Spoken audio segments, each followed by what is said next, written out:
us about your marriage that was very hard of you. I got married, thank you. I got married very young, and that time I really didn't know what I was getting in. He was a very intelligent, educated, nicely dressed man, but he was mentally not stable. So my marriage was over on the wedding night.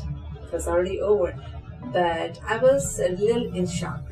So I lost something, some part of me that did not allow me to leave. And I stayed there, and I was there for 12 years. It was tough. And at that time, I would cry and say, Lord, why me? Why are you doing this to me? I'm so, I've been a good girl. Why this guy? Da, da, da. But then I went one day to Ojai in California, where Krishnamurti was speaking. Krishnamurti has a school in California, in Ojai. So I went to this school. When he was speaking, I was sitting right in the front. I was the youngest one there. And he was not a very good speaker, okay? So when he speaks so deep, I'm sitting there like this. And so after I finished, he called me, he said, come. He took me in his room and I said, so, what's the issue? And I said, oh, this guy is abusing me, nah, nah, nah, nah, nah, nah. I don't know what to do. I have 2 kids already, and I lost something that, and I said, look, I'm financially independent. I was not dependent on it. I made my own money when I was 19. So money was not the issue. So what was stopping me from running away with this guy? I could not run away. So, and then when Krishnamurti told me a few things, I went home, I said, oh my goodness, this old man is not telling me what to do. Because we all want someone to tell me what to do. And he was not telling me what to do. So as I was meditating, a lot of his things was coming, and I started realizing why I'm not living. The problem was my fear. I was afraid. I was afraid of, what the people is going to say. I was afraid what's going to happen to my children. He used to say, I'm going to take your children, and you can go do whatever you want. So I was afraid of that too. I was afraid of him hurting. So I was afraid, period. So one day I was going to work and my children was already in the car. I went inside and I saw him coming after me, and I ran outside. I never went back in that house. And that was my best decision I made in my life. The best. I went in the car and I said, this is it. When I said this is it, I felt good. I went to my school. I dropped my children off to school. I went to my school and I told that I am filing for divorce. So I went and I taught my class in the morning because I speak theory. I taught my class, and on 10:30 I said, I'm going to file the divorce. So I filed the divorce. I felt something calmer. I just felt good. It was a good decision. I went and also checked in a hotel, Holiday Inn, which was very close to my school, for 1 month. Because I was not ready to face my family, to face my friends. I just needed a time off to see what I need to do. So I stayed in the hotel with my housekeeper and my children, my 2 kids. My daughter was like 4. My son was 5 years older. So, and then, anyway, so the owner of the school was my second husband, okay? So when he found out that I'm filing for divorce, he's just so happy, singing. He got everybody donuts. Everybody said, why Mr. Anthony is so happy today, you know? And then he said, oh, that's good. Anyway, so that evening he said, oh, you would like, same day, okay, I'm filing for divorce. I want you to imagine that. Same day he goes, look, would you like to go out for dinner today? I said, are you kidding me? Are you kidding me? I don't want to go out for dinner. I got to go to my children, you know. So he said, okay, maybe tomorrow. I said, we'll see you tomorrow. Okay, so I got to go. So I went to my children. The next day, in the morning. He said, you know, we're going to go out for dinner today. I said, oh, I don't think so. He said, your mama said it's okay. I said, what do you mean my mama said? He said, I call your mother. He said, I call your mother. And your mother said it's okay. And my manager, Miss Rose, was there too. And he said, Miss Rose and your mom is going to be with your children. And you and I will go out for dinner.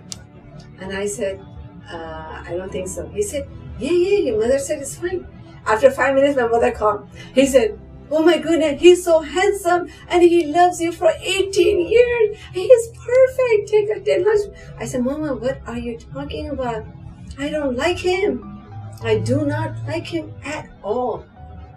But he was my best friend, just friend. I never liked him in any way because I was not a kind of woman who ever dated anybody. So I just never looked at him. So anyway, we went out to eat dinner. And he has this reservation in the restaurant with his mother's favorite. So there was a fireplace, we were sitting there. And then after 5 minutes, okay, he got in with this, would you marry me? I said, oh my goodness, I'm not even divorced. What are you doing? This is my second date. You know, I just felt, how would you feel like that? And I was like, the heart beating. I said, oh my goodness, what is all this? And everybody in the restaurant, please say yes, please say yes.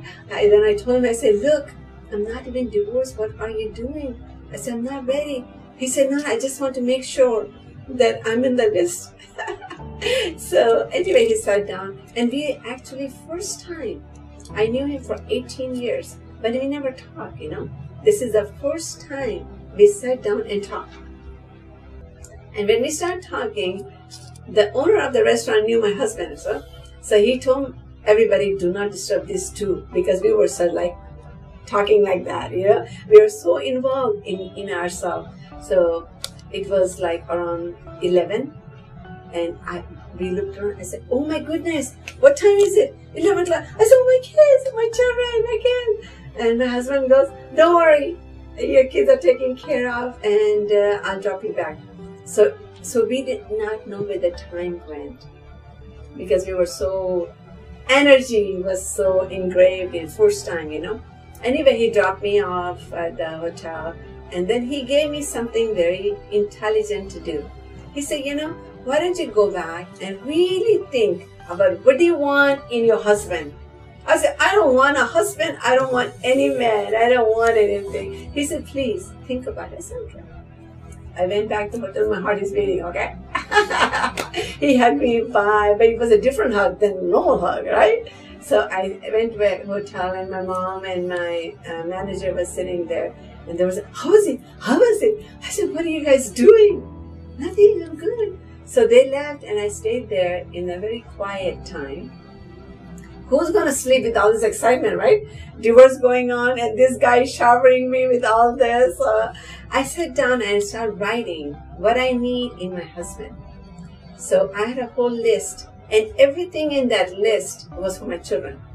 I want a husband who will take care of my kids. I want a husband who will travel. I want a husband who's going to be in education. So everything for that. But I had one thing for me. I want a husband who's going to support my profession. I love my work. So this is all I wrote for me, one thing. Everything for my children, okay? And I'm going to, so we, next day in the morning, I went back to the school and I handed him the paper. I said, here it is, and I went back to teaching.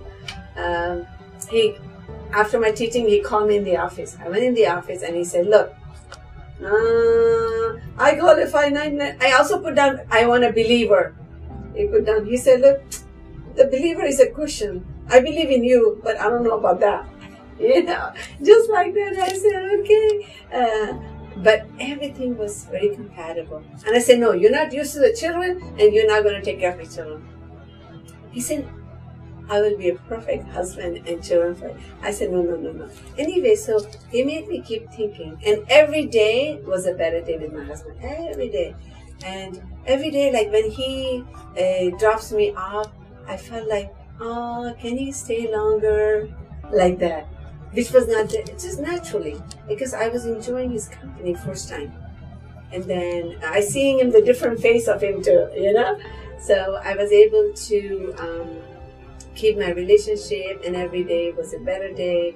Then after a year on Mother's Day, he gave me the ring, and I took the ring. I said, okay, thank you. And he was very kind to my children. Whatever they want, he was like, yes. Whatever I want, he said yes. And most importantly, my family is important to me. So it's very important when your relationship, and people are having relationship, to have a partner who respects your family. My ex did not fit in my family profile at all, did not fit in. But this husband was like, he was the most loving man in my entire family. Everybody loved him. So he was a very popular man. So we got engaged, and after 2 years, I got married to him. And that was my best decision I made in my life, because I found the love of my life. And this is important, because when you have your purpose, and I start putting my puzzle together, see, early Qigong, right? That helped me at the age 9 to heal. Yes? And then after that, then I went through this horrible divorce for 12 years, yeah? And then this husband comes in. So everything I start putting my dots in. And that time I start thanking my Lord for giving me a man who did not love me, he just worshiped me. People would ask him, oh, because he was all Italian, you know? And people would ask him, what do you believe in? He said, I believe in my wife. I worship my wife. And I tell my children, worship your mom. Why are you wasting time worshiping for the God you don't see? Worship your mama. So he was a believer. And I made his business a very successful business. When I took over my school, we had like 37 students. In 6 months, I had 275 full-time students. Because my students were there for me, I served my students. See? Because I value you, I value all of you today, and I value you who's listening to me to be part of my puzzle. So when you value people, then you have this energy of positive. How did you feel when you saw me today? Tell me, how was your first impression? Give me one word. It's really awesome. Yeah, positive. So when I saw you too, and I always say when I see people, Lord, how can I serve? So when you have this energy of serving, your success comes. And this is one of my reasons why at the age 19, I was financially independent. How I was independent. Yeah, you want to know? Okay. I graduated beauty school very young. And the first thing I did, I went to one of the spa, and I saw the owner was my friend. And she was sitting in the spa, and she said, my spa is so slow. I'm doing terrible. I think I'm going to sell it. Oh, I said, oh, okay, you want to sell it? How much you want to sell it? She said, I don't know. I said, I got $7,000. You want to sell it? She said, really? Okay, I'll sell it to you. Just like that. I signed up. I gave her the check for $7,000. I bought this salon. This salon made gold. I don't know any business will pay so much. So when I had that salon, I had young students in the school. I start going to high schools. I start speaking. I start connecting. My salon was in California, where there were the rich people, and the school was very rich. All Caucasian salon. There was no Chinese, Vietnamese, or any ethnicity. It was all Caucasian salon. So these students will come to my salon. Not only they will do their hair and ask, "Are you hungry? Okay, I have sandwich to eat. Oh, you want candy? Okay, here, have some cookie." I always cared for them because I know they're coming from school and they're hungry. So I start just feeding them, and then I start telling them, "Do your homework." And but they were enjoying what I have to say. So I put one table and a couple chairs. Okay, do your homework. And then Next day, I put 4 chairs. And next day, I keep telling my housekeeper, can you get me more food? Give me more food, give me more soup, give me this. So I will take more food for these children, and they will come do your homework. So it becomes more like a Starbucks. Naturally. I didn't mean to, it just naturally happened. And these students start hanging out at my place till 10 o'clock, 11 o'clock. So my salon became a hangout of the young.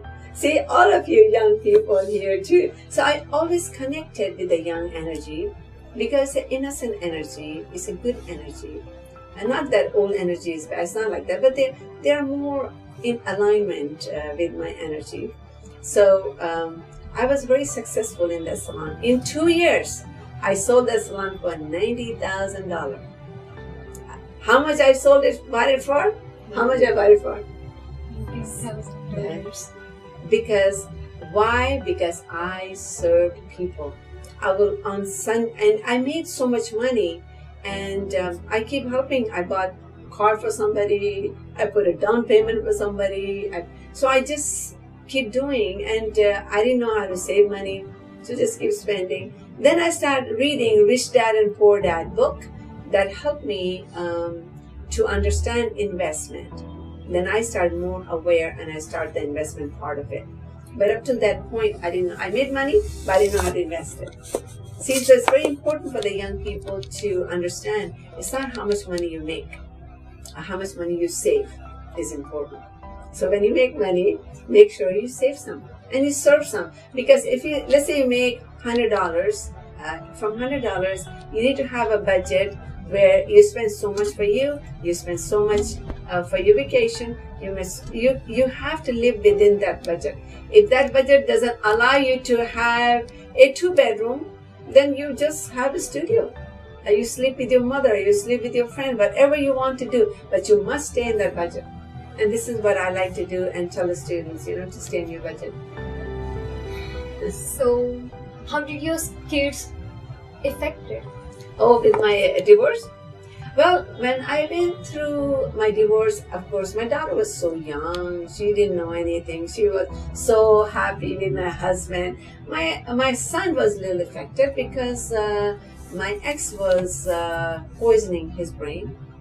And he kept telling him, make sure that he doesn't hug you, make sure he doesn't touch you. So my son was like this with him. But my husband was so nice and loving. And finally, and I can see my son was so angry, right? So, you know what I did? I kidnapped him, and he didn't want to study. So I said, okay. And nothing was working, right? I said, okay. I took him, all of us, we went to Denmark.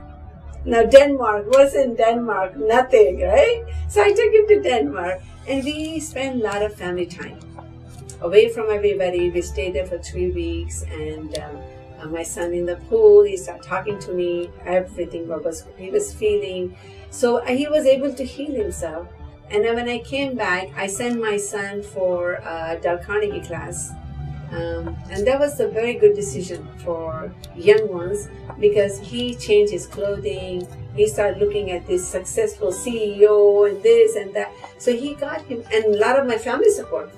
My brothers, my sisters, everybody would start talking. So there was a lot of family support. See, and this is what in the modern society is lacking. They feel like, oh, I'm the aunt, so I don't want to interfere. He's not my child. So that was not my case. So in my family, like my sister's kids are my kids. All my nephews, nieces are my children. So I talk to them, and they talk to me. And it's important to have that extended family. Children who are raised with extended family are usually more selfless. They're more giving, and they're more obedient because they're used to. And everyone in the family give you something, some wisdom, because they all have different wisdom. So it's very important, and this is what lacking right now in India as well. I see a lot of you move out of the home, going on your own, lacking family. Then the girls are drinking and doing all this wrong stuff, and that's why I'm here today. I'm glad I'm talking to you guys, So it's important, you know, you can go on your own, but you must stay, have a family structure. Back to basic. And this is what lacking in the society. Everybody is looking at us. So this is why I want to heal America. The world will be healed. If America become wise, the world will become wise. Everybody look at, they all dress up like Americans. So I'm saying keep your culture, keep your tradition, keep your language. You're beautiful who you are. You don't need to become someone else. So it's an important message. So what did you learn? Okay. When you met your husband, second husband. My second husband was always in the school. We worked together almost 18 years. And he always used to tell me, when I find a woman like you, I'll get married. I used to fix him up with many women. But he always dated women. He never lived with anybody. He never even proposed anybody. He never gave a ring to anybody. So all this time, he was just in love with me.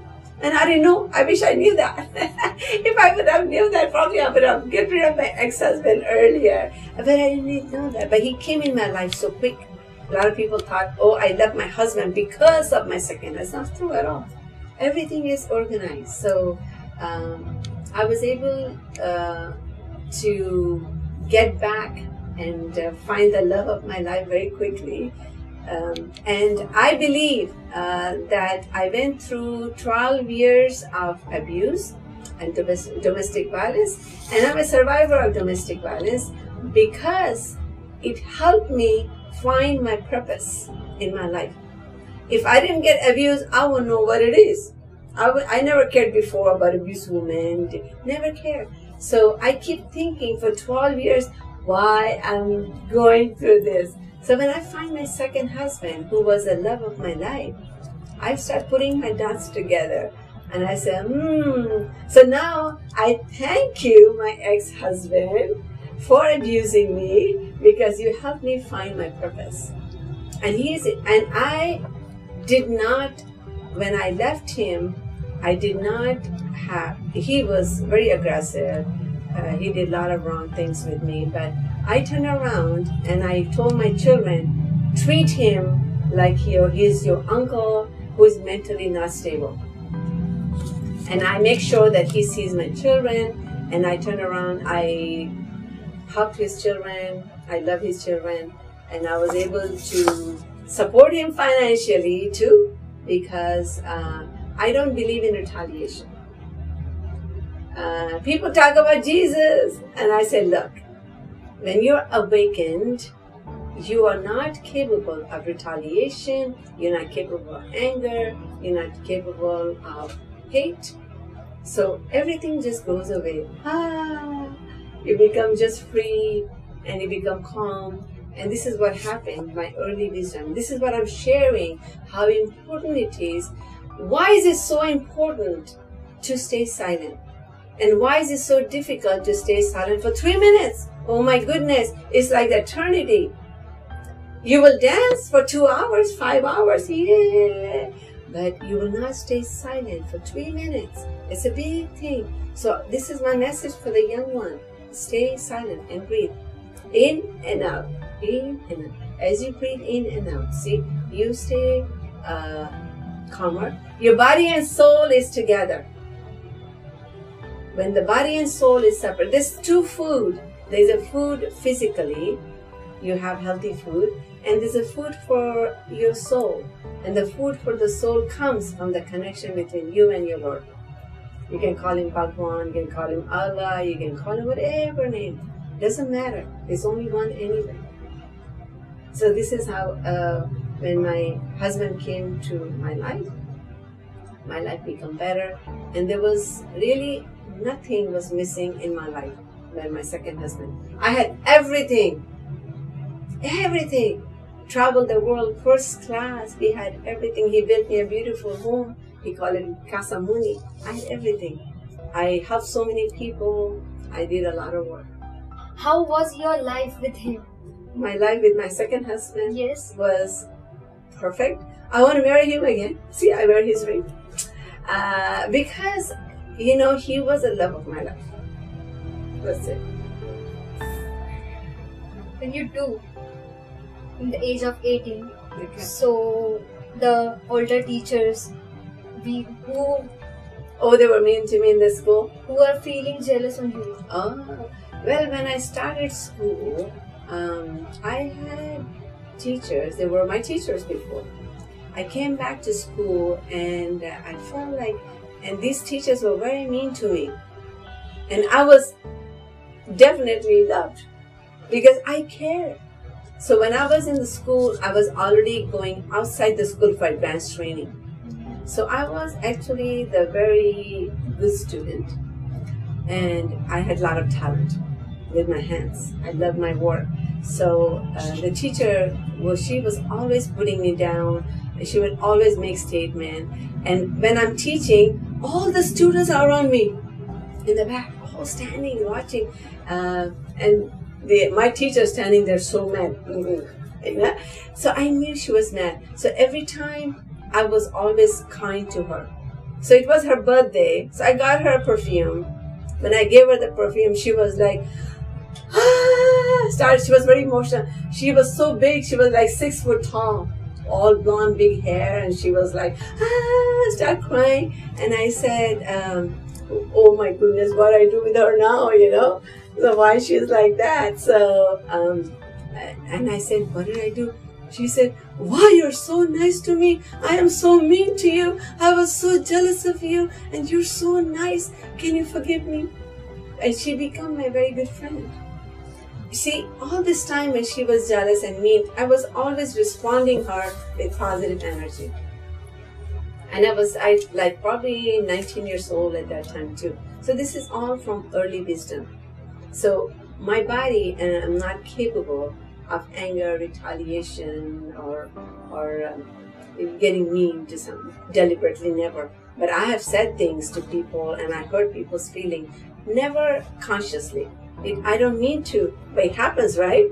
So when it happens, I never do again. That's it. Move on.